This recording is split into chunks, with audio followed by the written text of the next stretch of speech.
This avalanche safety report is brought to you by MTN-TV. Learn more at MTN-TV.com. Welcome to the weekly Avalanche Safety Report. I am here with Brian Lazar from the CAIC. Happy holidays, Brian. Hi, thanks, Alan. Same to you. Thank you. We've got a lot to talk about this week. We do. It's fortunately, snow is back in the picture. We've all been waiting and really eager to see a return of winter weather, and it's here. So it's going to be a very dynamic period. So let me lay out what that's going to look like. As we move through Thursday and Friday, we've only got little bits of new snow so far. So our main concern is going to be kind of these two varieties of avalanches.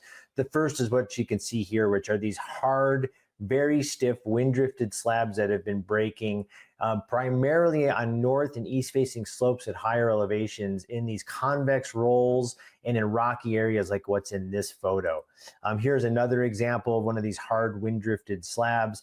And fortunately, Mother Nature is providing us some clues of the kind of terrain we want to avoid. Like in this image, you can see all the textured surfaces from all the wind effect. And if we zoom in here, you can see where the avalanche in this image broke, which again is right in this rocky, wind-loaded convex roll. And so these are the kinds of things you're going to want to avoid, particularly Thursday into Friday. And our second flavor of avalanche is all of this weak surface snow, which we've had, is producing long-running sloughs. On an old bed surface, really easy to initiate some loose snow sloughing here. Doesn't take much to get these going on these slopes that previous slid that are just now facets on a very slick bed surface.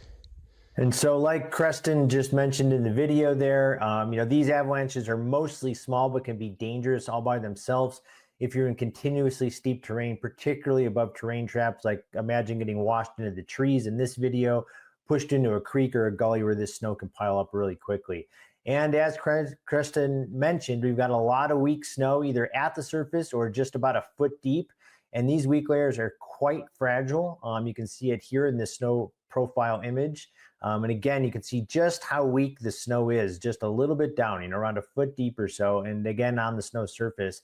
And it's just not going to be able to handle much of a load. These weak layers are incredibly fragile. We knew we were going to see conditions change quite rapidly as soon as we got a load, and that is exactly what's coming here. So, as we move into Friday and into Saturday, you can see we're starting to stack up, over a foot of snow in a lot of places. Places like the Park Range could see as much as 2 feet. And so this is going to lead to fairly quickly deteriorating avalanche conditions. No, Brian, with those fragile, weak layers and the new storm coming in, what should folks be looking at as far as a forecast before they even head out? Yeah, and this is a really important point because things are changing so rapidly. This is going to be a big and rapid jump in avalanche danger. You can see here that by Friday, we have already got widespread areas of considerable avalanche danger. Those are those orange areas, which mean human-triggered avalanches become likely. So, we might not have yet initiated a widespread natural avalanche cycle, but avalanches are going to be very easy for people to trigger, and these are going to be big enough to bury, injure, or kill a person.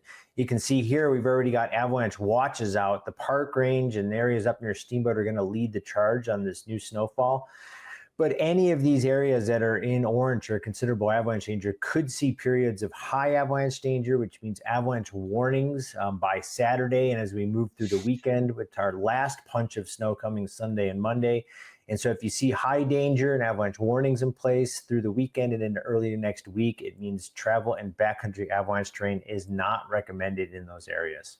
Thank you as always. You can always stay up to date with the latest forecast at colorado.gov/avalanche. Enjoy the backcountry and be sure to stay alert and stay safe.